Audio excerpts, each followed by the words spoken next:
نعت نہیں ہے.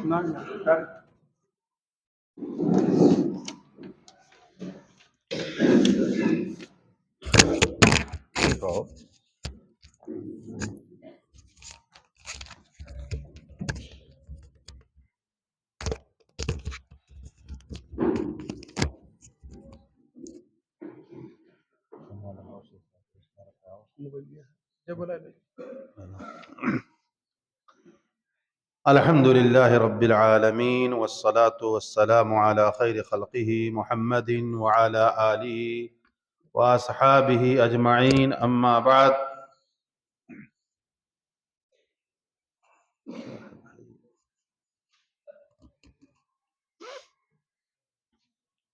دیکھیے، جس موضوع کے تحت یہ پروگرام منعقد کیا گیا ہے وہ موجودہ دور میں بہت ہی اہم موضوع،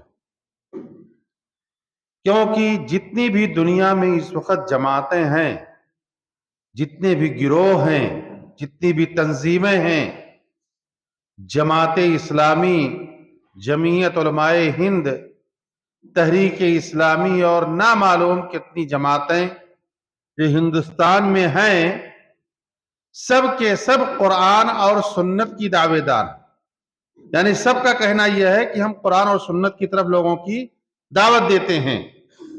اس کے باوجود ساری جماعتیں ایک دوسرے کو نیچا دکھانے کے لیے دست باگریباں ہیں.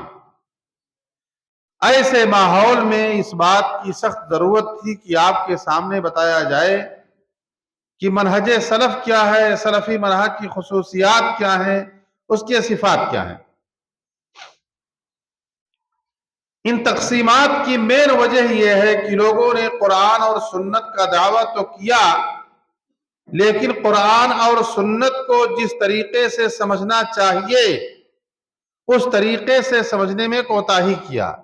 اسی بنیاد پر یہ اختلافات اور یہ جماعتیں اور تحریکیں رونما ہوئیں.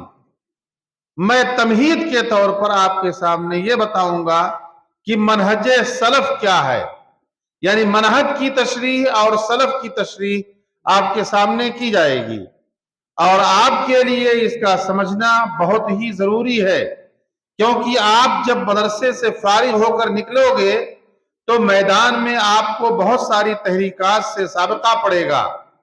اگر آپ نہیں جانو گے کہ ہم کون سا مسلک، کون سا منہج لے کر آئے ہیں، تو آپ دیگر جماعتوں کا مقابلہ نہیں کر سکتے.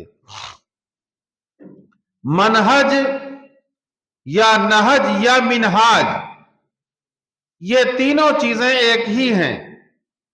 منہج، نہج یا منہاج، یہ تینوں چیزیں ایک ہیں، اور لغت میں اس کا معنی ہوتا ہے واضح، آسان اور سیدھا راستہ. منہج کا معنی ہوتا ہے واضح، آسان اور سیدھا راستہ. عمومی طور پر منہج کا معنی ہوتا ہے راستہ، منہج سلف یعنی سلف کا راستہ. لیکن یہاں مراد ہے منہج سے وہ راستہ جس میں وضوح پایا جائے، وہ راستہ جس میں ٹیڑھا پن نہ ہو، اور وہ راستہ جو آسان ہو. یہ تین خصوصیات اگر منہج میں ہیں تو وہ منہج درستگی کی طرف جاتا ہے. واضح ہونے کا مطلب یہ ہے کہ اللہ کے رسول صلی اللہ علیہ وسلم نے جیسا کہ فرمایا ترکتکم علی المحجۃ البیضاء لیلها کنہارها لا یزیغ عنها الا ہالک. اللہ کے رسول فرماتے ہیں ہم نے تم کو واضح شاہراہ پر چھوڑا ہے، واضح راستہ ہے، اس میں کوئی غموض نہیں ہے، کوئی پیچیدگی نہیں ہے، اور ساتھ ہی ساتھ وہ روشن ہے، اس میں تاریکی نہیں ہے. اس کا دن بھی اس کی رات بھی اس کے دن کی طرح روشن ہے.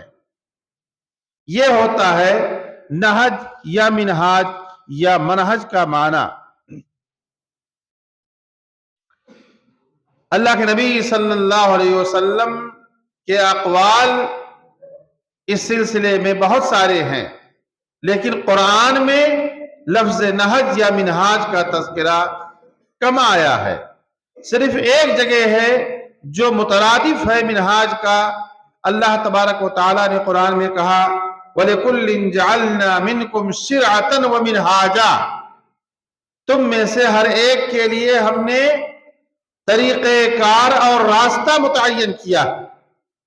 جبکہ حدیث میں اللہ کے رسول صلی اللہ علیہ وسلم کے بارے میں ابن عباس رضی اللہ تعالیٰ عنہ فرماتے ہیں لم یمت رسول اللہ صلی اللہ علیہ وسلم حتی ترککم علی المحجۃ الواضحہ یا علی المنہاج. اللہ کے رسول کی وفات نہیں ہوئی یہاں تک کہ آپ صلی اللہ علیہ وسلم نے اپنے امتیوں کو واضح راستے پر چھوڑا.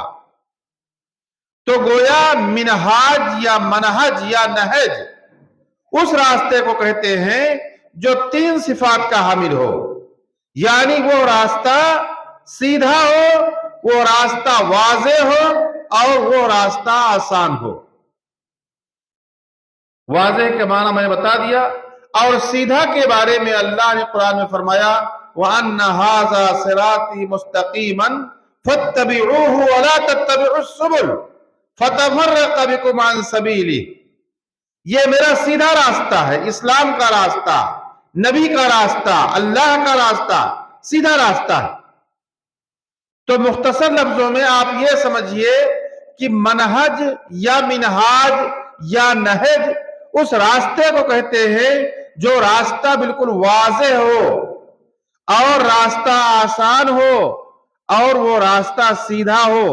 اس میں کسی شخصیت کا، اس میں کسی عقل پرستی کا اور اس میں کسی ہوس کا دخل نہ ہو. اگر کسی راستے میں شخصیت پرستی کا دخل ہے، اگر کسی راستے میں عقل پرستی کا دخل ہے، کسی راستے میں ہوس پرستی کا دخل ہے، تو اس کو شریعت کی نگاہ سے منہج نہیں کہہ سکتے. یہ معنی ہوا منہج کا. وہ شرعی تعریف آپ یہ کہہ لیجئے کہ وہ شامل اور مکمل نظام الہی، اللہ کا وہ مکمل نظام جو بشریت کے تمام تر جوانب کو گھیرے ہوئے ہو اور اس کی زندگی کے تمام تر معاملات میں خیر کی رہنمائی کرتا ہو. یہ ہے منہج کا معنی جو اصلاً شریعت میں مقصود اور مطلوب ہے. اس کے بعد ہے سلف. میں نے کہا منہج سلف، سلف کا راستہ. سلف، یہ سلف کا معنی ہوتا ہے گزرا ہوا. سلف کا معنی ہوتا ہے گزرا ہوا. تو منہج سلف گزرے ہوئے لوگوں کا راستہ. یہ گزرے ہوئے لوگ کون ہیں؟ اللہ تعالیٰ نے قرآن میں فرمایا والسابقون الاولون من المہاجرین والانصار والذین اتبعوہم باحسان. یہ گزرے ہوئے لوگ کون ہیں؟ مہاجرین ہیں، انصار ہیں، اور جو ان کے بعد ان کے نقش قدم پر چلے، تابعین اور تبع تابعین. یہ لوگ گزرے ہوئے لوگ ہیں. جب بھی سلف بولا جاتا ہے تو سلف سے یہی تین لوگ مراد ہوتے ہیں، کیونکہ ان لوگوں نے رسول اللہ صلی اللہ علیہ وسلم کی صبح و شام کا مطالعہ کیا. آپ صلی اللہ علیہ وسلم کی زندگی کے احوال اور قوائب سے انہیں واقفیت رہی. قرآن کو اپنے سامنے اترتے ہوئے ان صحابہ نے دیکھا، قرآن کی تشریح کو سنا، سنت کے مطالب کو سنا، اس لیے ان صحابہ کی تعریف کی گئی. اللہ کے نبی صلی اللہ علیہ وسلم فرماتے ہیں خیر القرون قرنی ثم الذین یلونہم ثم الذین یلونہم. سب سے بہتر وہ لوگ ہیں جو میرے زمانے میں ہیں، پھر وہ لوگ جو ان کے بعد آئیں گے، پھر وہ لوگ جو ان کے بعد آئیں گے. گویا خیریت اور بھلائی کو اللہ کے رسول صلی اللہ علیہ وسلم نے تین طبقات میں سمیٹا. پہلے طبقے کا نام صحابہ ہے، دوسرے طبقے کا نام تابعین ہے، اور تیسرے طبقے کا نام تبع تابعین ہے. تابعین ہوں یا تبع تابعین ہوں، ان سب کے اسلاف صحابہ کرام ہیں. ان سب کے اسلاف صحابہ کرام ہیں. جیسے ہمارے سلف صحابہ کرام ہیں، ایسے ہی تابعین اور تبع تابعین کے بھی اسلاف صحابہ کرام ہیں۔ تو منہج سلف کا اختصار سے معنی یہ ہوا کہ وہ راستہ اور وہ معنی اور مدلول اور وہ وضاحت جو صحابہ کرام سے ثابت ہو، جو صحابہ کرام نے بتایا ہو۔ وقت چونکہ بہت کم ہے، اس لیے کم وقت میں زیادہ باتیں آپ کو بتانی ہیں۔ سلف جو ہے قرآن میں اور بہت سارے معنی کے لیے استعمال ہو، تقریباً 8 معنی کے لیے قرآن میں سلف کا استعمال ہوا ہے۔ ان تمام معانی کی تفسیر میں اگر میں جاؤں گا تو وقت زیادہ لگ جائے گا، بس اختصار سے آپ یہ سمجھیے کہ سلف کا معنی گزرے ہوئے لوگ، اور یہ گزرے ہوئے لوگ سے مراد کون ہے؟ صحابہ اور تابعین ہیں۔ لہذا قرآن کا سمجھنا، دین کا سمجھنا، اسلام کا سمجھنا، یہ صحابہ اور تابعین کی سمجھ پر موقوف ہے۔ جس طریقے سے انہوں نے قرآن کو سمجھا، جس طریقے سے انہوں نے دین کو سمجھا، اسی طریقے سے ہم کو دین سمجھنا ہے۔ میں نے شروع میں بتایا آپ کو کہ ہندوستان کے اندر بہت ساری تنظیمات اور بہت ساری تحریکات ہیں جو قرآن اور حدیث کی دعوے دار ہیں، لیکن معنی اور مراد اور مطلب کے تعین میں وہ سلف کے منہج سے ہٹے ہوئے ہیں۔ میں مثال کے طور پر اختصار سے آپ کے سامنے بیان کرتا ہوں، ہو سکتا ہے ہمارے بات کے محاذین اس بات کو چھیڑیں۔ اس سلسلے میں سب سے زیادہ جو تنظیم یا جو جماعت سیدھے راستے سے یا منہج سلف سے ہٹی ہوئی ہے، اس کا نام ہے جماعت اسلامی۔ جماعت اسلامی مولانا مودودی رحمت اللہ علیہ جس زمانے میں پیدا ہوئے اور انہوں نے اسلامیات کا مطالعہ شروع کیا، وہ دور ایسا دور تھا کہ ہر طرف سے مسلمانوں کا زوال ہو رہا تھا۔ مغلیہ دور رو بزوال تھی اور ترکی کی خلافت ختم ہو رہی تھی۔ ہر طرف سے مسلمانوں پر کفار کا، یورپ کا اور مغرب کا یلغار تھا۔ ایسے ماحول میں مولانا مودودی رحمت اللہ علیہ نے کیا کیا؟ ان حالات سے متاثر ہو کر کے قرآن کی تفسیر، حدیث کی تفسیر، سیاسی تفسیر کرنا شروع کر دیا۔ یعنی قرآن کے جن مبادیات کا جو معنی صحابہ نے بیان کیا تھا، حدیث کی جن مبادیات کا جو مفہوم تابعین نے بیان کیا تھا، اس سے وہ ہٹ گئے، اور اس سلسلے میں انہوں نے ایک کتاب لکھی، قرآن کی 4 بنیادی اصطلاحیں۔ قرآن کی 4 بنیادی اصطلاحیں۔ دراصل اس کتاب کو اگر آپ پڑھیں گے اور خالی ذہن ہوں گے تو آپ بھی بہک جائیں گے، کیونکہ جس انداز میں انہوں نے اس کتاب کو لکھا ہے اور جو طرز تحریر ہے، وہ بہرحال بہت ہی اچھوتی اور دل کو لگ جانے والی بات ہے۔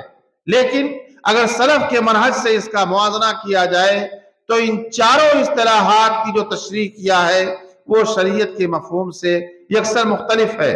وہ 4 اصطلاحات کیا ہے؟ قرآن میں ایک لفظ ہے الہ، قرآن میں ایک لفظ ہے الہ، دوسرا لفظ ہے عبادت، تیسرا لفظ ہے دین، چوتھا لفظ ہے رب۔ یہ 4 الفاظ ہیں۔ حقیقت میں قرآن کا ان کا بہت مہتو اور بہت اہم درجہ ہے، لیکن جو اس کی تفسیرات مولانا مودودی نے کیا ہے، وہ تفسیرات بہرحال اس تفسیر سے جو صحابہ نے کیا ہے وہ بہت دور ہے، دونوں کا کوئی رابطہ نہیں ہے، اس لیے کہ مولانا نے اس کی تفسیر سیاسی تفسیر کی ہے۔ عربی میں ایک کتاب ہے التفسیر السیاسی للاسلام، اس میں چاہے مولانا مودودی ہوں، چاہے سید قطب ہوں، چاہے جمال الدین افغانی ہوں، یا اس طریقے کے جو لوگ بھی جو ہے سلفی منہج سے ہٹے ہوئے ہیں، ان کے تمام تر جو ہے افکار کا جائزہ لیا گیا ہے۔ اس کتاب کو آپ پڑھیے، آپ کی لائبریری میں موجود ہے، التفسیر السیاسی للاسلام۔ مولانا نے الہ کی جو تفسیر کیا ہے، کہا الہ سے مراد کیا ہے؟ ہم اور آپ جانتے ہیں اس کا معنی لغت میں اور شریعت میں، الہ کا معنی معبود، اللہ کے علاوہ، لا الہ الا اللہ، اللہ کے علاوہ کوئی معبود نہیں ہے۔ مولانا نے دنیا کی تمام سلطنتوں کو، چاہے وہ مسلم سلطنتیں ہوں یا کافر سلطنتیں ہوں، وہ ان تمام